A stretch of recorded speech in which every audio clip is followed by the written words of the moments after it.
The title of my thesis is Scheherazade's Vienna. The thesis focuses on references to 1001 Nights in Viennese modernist literature. Viennese modernism ranges from about 1890 to 1924, including turn of the century or fin de siècle Vienna, the First World War, and the dissolution of the Austrian Empire followed by the socialist government of Red Vienna.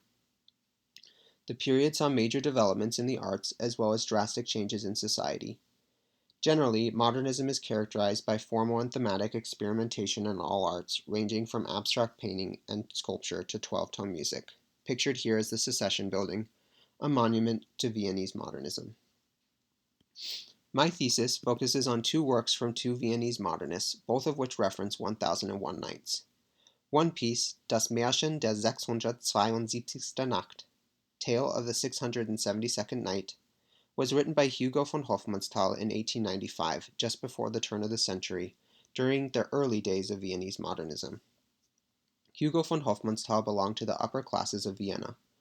Often seen as one of the earliest Viennese modernists, Hofmannsthal began his career as a prominent lyric poet, but eventually abandoned these traditional forms for more experimental and provocative genres. The second piece analyzed in this thesis is the novella dream story, Traumnovelle. It was written in 1926 by Arthur Schnitzler and published in High Viennese Modernism. Arthur Schnitzler was the son of a prominent Viennese physician and a trained doctor himself. He was also a prominent author and cultural critic. To analyze the works from these authors, I will be making use of two secondary theorists, Sigmund Freud and Georges Bataille. Freud's efforts to understand the unconscious mind and the world of dreams needs no introduction. Both of my selected authors knew Freud, and their works have important parallels to his theories. The early work of Hugo von Hofmannsthal, full of psychosexual themes, is often said to anticipate Freud. Schnitzler, a doctor with interest in psychology as well as an author, is almost eerily similar to Freud. The parallels between them are so uncanny that Freud called Schnitzler his double. Of particular importance to my thesis are Freud's death and life drives, in English, Eros and Thanatos. These drives were identified by Freud in his 1920 essay, Beyond the Pleasure Principle. The idea of a sex drive, or libido, is easy enough to accept. The compulsion to procreate is fairly common to human experience. Freud arrives also at the possibility of a primal death drive, however, an ego drive motivated by aggression, individuation, and the desire to reduce internal tension. These life and death drives are intertwined in the work of a later philosopher and critic, Georges Bataille. Bataille, a French critic who published primarily during and after the Second World War, intertwines the life and death drive into a single concept in his book Erotism.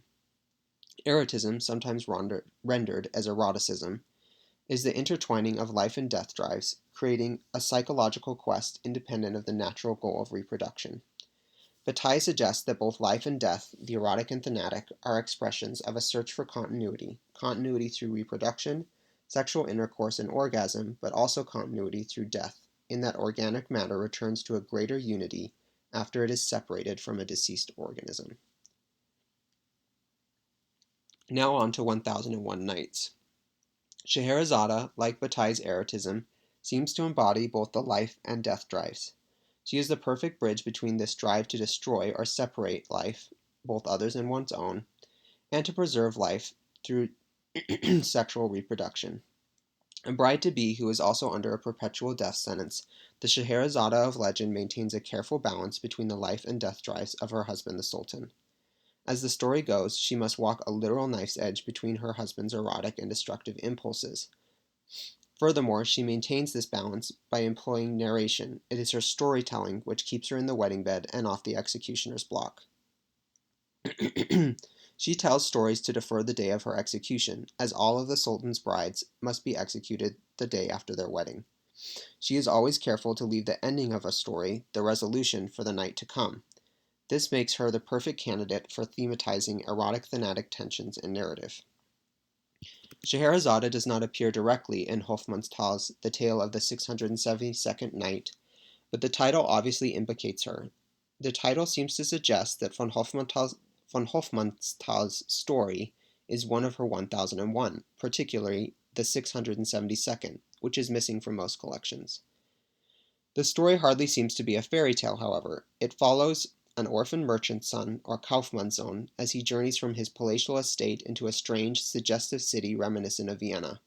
The Kaufmannssohn does not survive his dreamlike journey. He is killed by yet another intersection of the life and death drives, castrated to death by the hooves of an unfriendly horse. If Scheherazade exists beyond the title in the story, it is in the intertwined echoes of the life and death drives that punctuate the plot's action. A similar intertwining is even more prevalent in Schnitzler's Traumnovelle. The novel begins with a Viennese doctor reading aloud to his daughter from the 1001 Nights. The physician, named Fridolin, reads to his child from Scheherazade's story of Prince Amgiad. After putting the girl to bed, Fridolin leaves his wife and home to venture into an orgy-filled night that ends not in sexual climax, but in the death of a mysterious stranger, a woman who helps the sex-seeking doctor to escape the gathering of a strange cult. The weird Eros and Thanatos-filled journey of Fridolin inspired a particularly erotic motion picture from Stanley Kubrick, who filmed a version of Traumnovelle set in New York, starring Nicole Kidman and Tom Cruise. Eyes Wide Shut is a well-made film and succeeds as an accessible and highly thematized presentation of Schnitzler's story. Pictured here is a still. For the remainder of my presentation, I'd like to read an example of the kind of textual criticism I've engaged in as I try to tease out the interweaving of Freud's drives in these two texts. Though the texts stand at either end of a rich and diverse period of Austrian literary history, Scheherazade's implication of Eros and Thanatos seems to bridge the gap between the early experimentation of Hofmannsthal and the late self-referential complexity of Schnitzler's Traumnovelle. The following is an excerpt from my first chapter, tracing how Scheherazade's narration complicates the metatextual layers of the tale of the 672nd Night. The first instance of a text within the text, or metatextual element in Das Märchen, isn't truly within the text. Rather, the text is within it. This is, of course, the frame narrative, formed by the hypothetical existence of the story as a missing Scheherazade fable. This false frame narrative forms an important textual paradox, one which will continue to be manipulated as the story progresses. The text, as a piece of literary fiction, should theoretically belong to its own secondary world. And yet, the title denotes it as part of our own. As a missing part of a numbered sequence of tales, we are perhaps meant to understand it as being a kind of found text, and not as something created or fabricated by the author. Hofmannsthal is simply revealing a piece of literature that has always existed in our world, the missing tale of Scheherazade. In this way, like the stalking servants, maze-like alleyways, or the ghostly horses, the text begins to take on an unheimlich, or uncanny aspect of its own. Because it is technically a story in our extra-textual world, it is both of home, our home, and not of home. And of course, like so many of the uncanny condensations in the Kaufmannssohn's journey, the tales of Scheherazade are rife with sensuality and death, narratives that form a literal struggle between sex and violence. This sets up an important pattern which is repeated throughout the text, a pattern of textual condensations, or again, as Freud also refers to them, abbreviated translations. Interestingly, a similar pattern, an echo perhaps of this larger frame narrative, emerges consistently within the text itself. Textual fragments arise again and again in the mind of the Kaufmannssohn, and these textual fragments play an important role in the condensation of Eros and Thanatos across the story. Some of them even seem to be distant echoes of Scheherazade herself, creating a new layer to the web of indeterminateness that Hofmannsthal was attempting to evoke. The indeterminateness thus seems to melt not only Eros and Thanatos together, placing them both at odds and in concert with one another, but also to melt the experiences of both reader and protagonist together, suggesting wide implications for both the power of art and the unconscious mind. Why are Eros and Thanatos symbolized not only in the characters and structures of Das Märchen, but also in the story's metatextual web? Or what makes the life and death drive so central to a story shrouded in metatextual ambiguity? In Civilization and Its Discontents, Freud wrote the following about the conflict between Eros and Thanatos.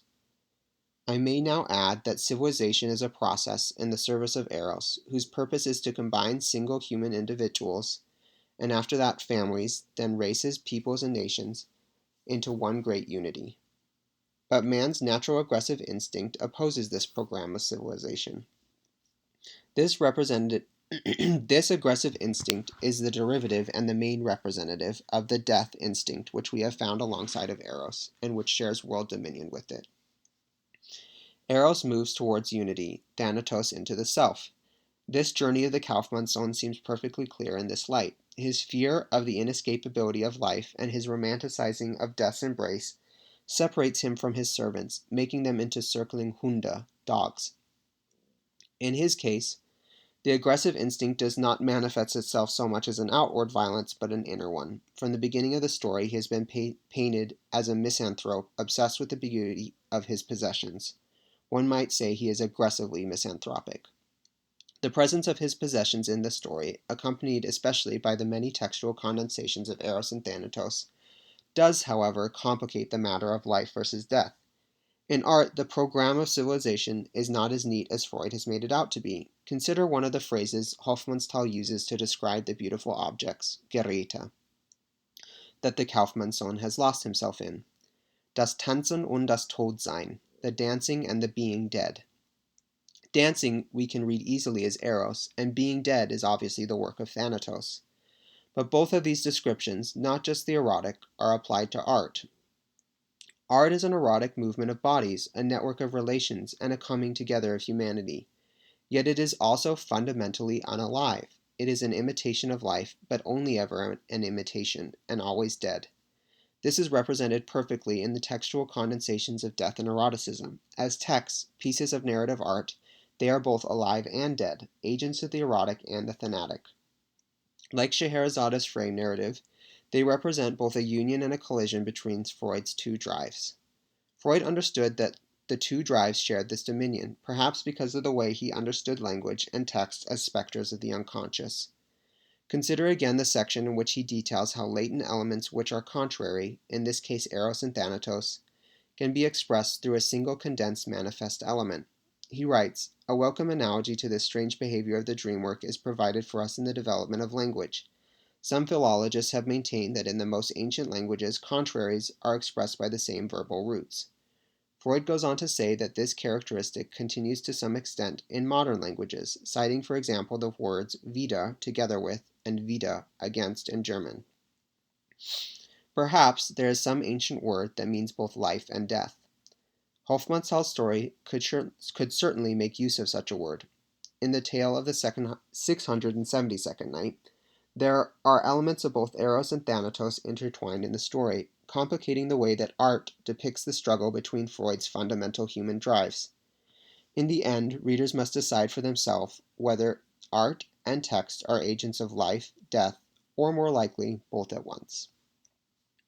That concludes my presentation. I'm so grateful for the Honors College and for Dr. Metz for working with me to develop this thesis, and thank you for listening.